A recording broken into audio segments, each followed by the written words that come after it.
I know you've dealt with this topic on the Orange and Brown Talk podcast. Some names to remember for the Browns coming up in this draft that you like, and I'm with you with Estime. He's a guy. I saw a lot of Notre Dame football, and I thought that guy could play.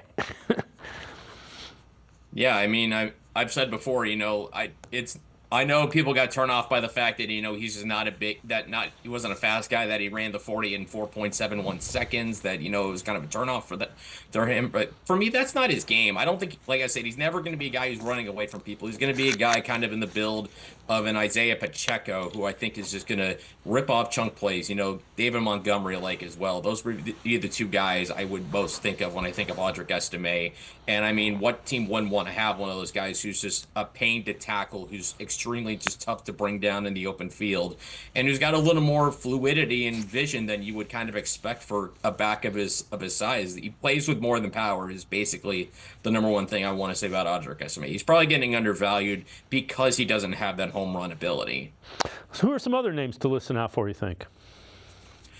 I would go with, again, the beginning, the receivers. I talked, about Keon Coleman, Troy Franklin. Those would be the two guys for me that, if they fell to 54, those would be the guys that would really make me want to stick around at pick 54.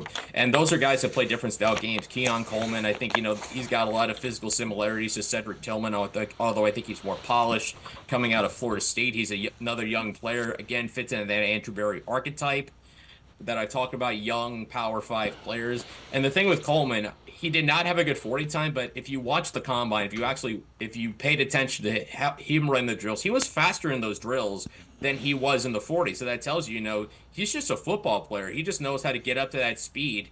And maybe, he's not a track guy, and there's nothing wrong with that. And then, Troy Franklin, I think, would be kind of an ideal guy because speed to take the top off of defense. I know there's concerns about the frame, 171 pounds. I'm not as concerned about that because I think he'll get stronger over the course of his career. What's more my concern is drops. Can he be better at catching the ball? Can he use his hands better and not be a body catcher?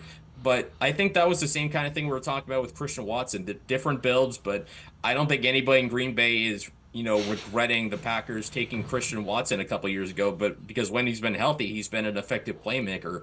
So those are guys I particularly look at. Offensive line, I would kind of look in that third round, maybe a Patrick Paul from Houston, maybe if he's there. And this is going to be a spoiler for my Browns mock tomorrow. Karan Amagaji from Yale, who breaks the Andrew Berry archetype because he's never gone to the FCS before. I know there's all the Ivy League connections with Berry and Stefanski.